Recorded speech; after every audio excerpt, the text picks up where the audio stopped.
This is a video demo of how to create form using this three-dimensional heart concept. So I was scrolling through Instagram this past weekend, and pretty much my entire Instagram feed is just art and puppies and really weird stuff. So I see lots and lots of art, and this image popped up that was these three-dimensional hearts. Now, mind you, this is technically an elementary school and a middle school lesson, but we can amp it up a little bit to make it more appropriate for high school. Or if you're just trying to learn how to create form with values for the first time, do the middle school, elementary school version. That's perfectly fine. Whatever you need to do to master this skill and this technique. So in the images, the examples I showed you, all the lines were just straight horizontal or straight vertical. So I decided just to change it up a little bit for fun. And I made my lines diagonal. So I started out by filling the page with just a good size heart. And then I used a ruler, made diagonal lines that went all the way across it. And then I made my arches so they start at the line they're on, and then they arch up to the line above them so that everything stays pretty uniform. You can do this several different ways. I have mine arching up, so it looks almost like you're looking up at the heart from below it. You can arch them down so that you get a different perspective. And in the example that I did over the weekend, I actually had the ones at the top arching up and the ones at the bottom arching down, which kind of gives you a fisheye perspective on it. So be creative, whatever you want to do. As part of this whole tab process, it's just experimenting and trying new things. And then even notice right here when I'm putting the watercolors down, I made a mistake and I had one of the lines that lined up wrong, but that's okay because, that's part of what we're doing here is we're trying new things. And if something gets off, you just fix it. So I just fixed it. So one of the things I want you to notice here is I decided to use watercolor as my base color for these. So I'm only painting every other line. I'm going to do this as like a rainbow. But I'm starting out with every other color and every other line because as you guys know, you've used watercolor before, that if you put watercolor next to wet watercolor, it bleeds together, it blends, right? And for this, we don't want it to blend. We want really clear, sharp lines, sharp edges.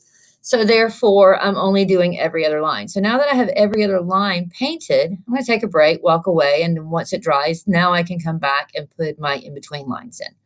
One of the other things that I want you to notice here is notice how when I'm painting, I'm actually moving with the form. So I'm not painting straight up and down. I'm not painting straight across. The areas that I'm painting flat are the background. And then when I get to the heart, I'm actually moving my medium around the shape of the form. You're going to be doing this with different things. You can use whatever medium you want to.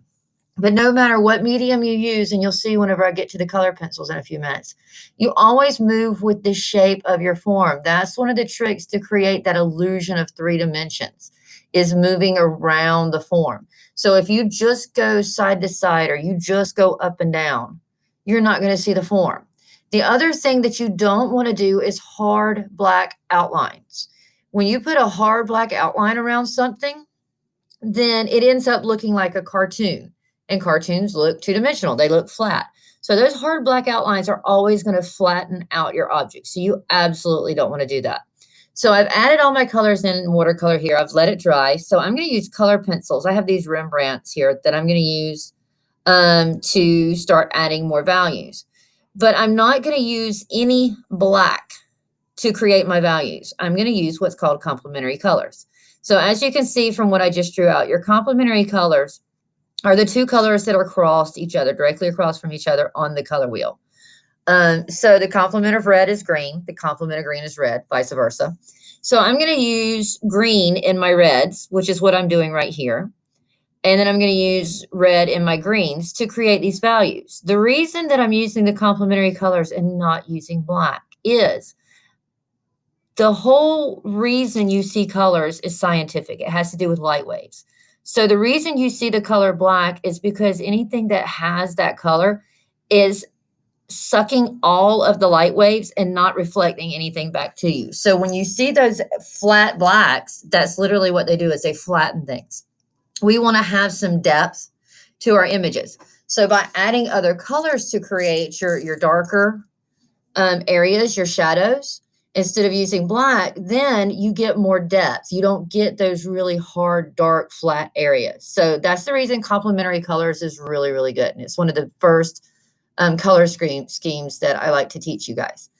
So the other thing that I want you to notice as I'm doing this too is layers. I'm not putting just one layer of red on my green and walking away. What I'm doing right here is going back over my reds with my greens. The more layers you add, the more depth you can get, and the more your colors are going to blend and look believable. So layers is very important. So now I'm going to move on to my second set of complementary, which is blue and orange. Again, they're right across each other from each other on the color wheel. So I'm adding my blues here onto my oranges, like so. And again, notice how I'm moving, not up and down, not straight side to side. I'm curving my marks with the shape, with the form of the heart. So they're curved lines. They're not straight lines. They're not flat lines. Now I'm going back over my blues with some orange to kind of blend them into the background. And you can see the difference that makes even here in the video. Notice how the colors change once I add that second layer of color in there. See the difference? So yes, layers. Layers is very important. Ogres have layers. Also, I showed you a minute ago that sometimes you just forget things. So I had to fix that one line, and now I've realized that I forgot to put the shadows on the inside of the curve of the heart there for the red and green, so I just went back and added them in. No big deal. So now we're going to move on to our third set of complementary colors, which is going to be yellow and violet. Violet is the name of the hue. A hue is the pure color. Purple is not the same thing as violet. Even though what we are using here is technically purple, it is not what is on the color wheel. Purple is actually a tint of violet. Purple is violet with white added to it to make it pretty. Pure violet is really dark. So for that reason, your yellow goes at the top of your color wheel. Your violet goes at the bottom of your color wheel because your color wheel also forms a value scale of colors. Your lightest colors or your lightest values are at the top. Your darkest values are at the bottom. So when you're setting up your color wheels, try to always remember to put yellow at the top and violet at the bottom. And it's really interesting because a lot of people think that, well, there's no way you can blend yellow into violet to make the violet darker because the violet's already dark. But check this out. Lay the violet, blend it in. I mean, lay the yellow on top of the violet, then blend it in with a little bit more violet, and look at the difference. You get kind of a brown look when you blend yellow and violet together. So yes, yellow does create value within your violets. So there you go. So now we have these nice shape to it. But one thing about when you're creating form, not only do you need your shadows, you need your highlights, or what we like to call hot spots. So if I'm getting these hard shadows along these edges, then that means there's got to be a strong light source right above my heart, right? So I'm going to use some white here and go back in and add these hot spots, really enhance these light areas on the top of the heart so that it just kind of accentuates that form a little bit more. And voila, look, we have this really raised, nice heart form, and there's no hard outlines on it anywhere, and you still see it coming up off the page. Now, I did decide I wanted to use a little bit of black right along in here because I'm going to ground it. And the way that you ground an object usually is by adding a shadow to it. Your grounding is your relationship between the object and its background. And in this case, our object is laying flat on the ground behind it. So I'm going to add this one shadow along this side, thinking about where my light source is going to be. And notice there's no hard outline around the edge of your shadow. If you look down at your shadow on the ground, there's no hard outline to the edges of shadows. Shadows just kind of fade in and fade out. So that's what you want to leave. Now, the next step that you're going to do before an artwork is finished is what we call refining. Refinement is literally a term used by goldsmiths. Whenever they get the gold out of the ground, there's lots of impurities in it. So they boil it. They boil gold to remove all the impurities to it. And that's what's called refining gold. So refined gold is gold that has had all the impurities burnt out to it. So you're going to do that same thing with your artwork. When you refine your artwork, you are going back and you're looking through it to see what are those little impurities that I can fix, that I can add to, that I can build up on to take it from that level of, hey, It's a good artwork to now I feel like it's a great artwork. What can I do to really push it, to refine my art, to make it feel more complete, more finished? So, one of the things we always ask you to do is reflect on your artwork, and that reflection should be accompanied by a revision.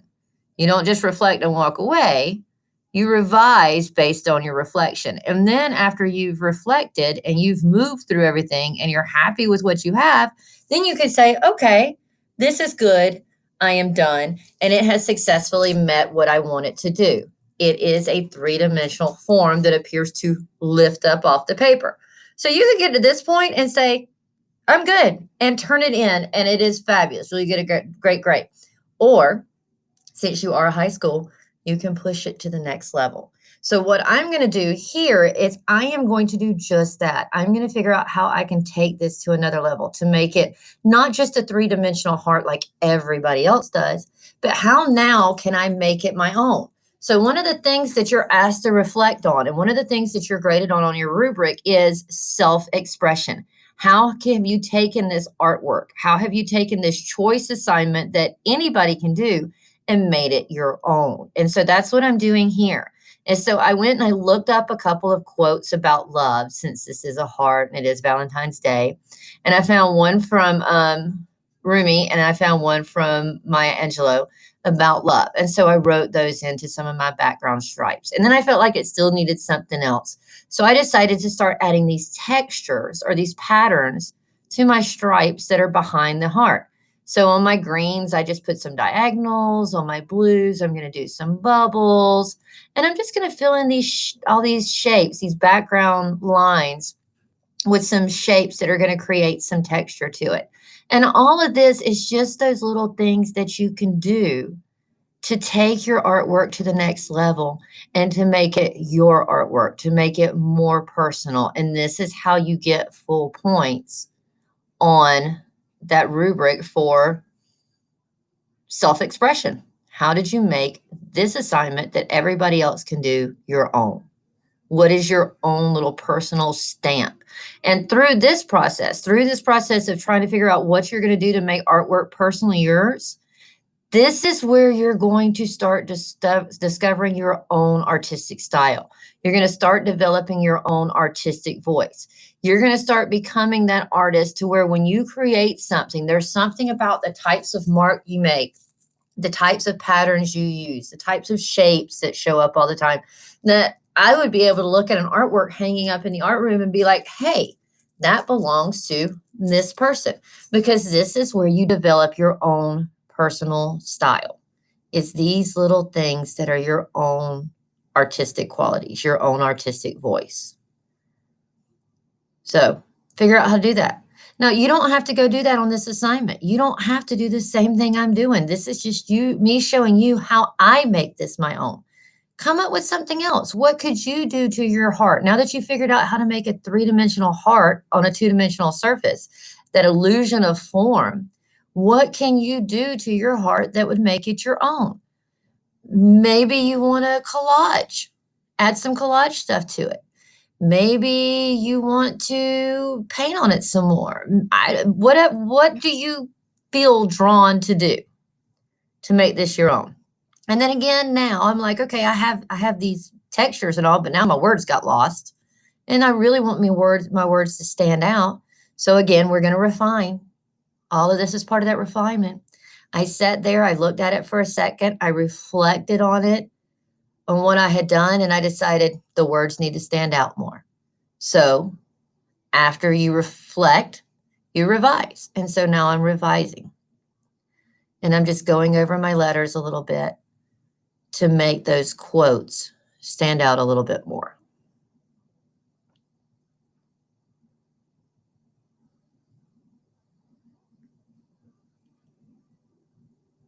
So one of the things too about this is when I make the label for it, I won't list this as mixed media, even though it technically is mixed media. Usually with mixed media, you're only going to list it as mixed media if it has so many different mediums to it that it's a lot to write out. This is just color pencil and watercolor. So anyway, I hope you enjoyed this demo and we'll go and experiment on your own and have some fun with three-dimensional hearts. Thanks, guys.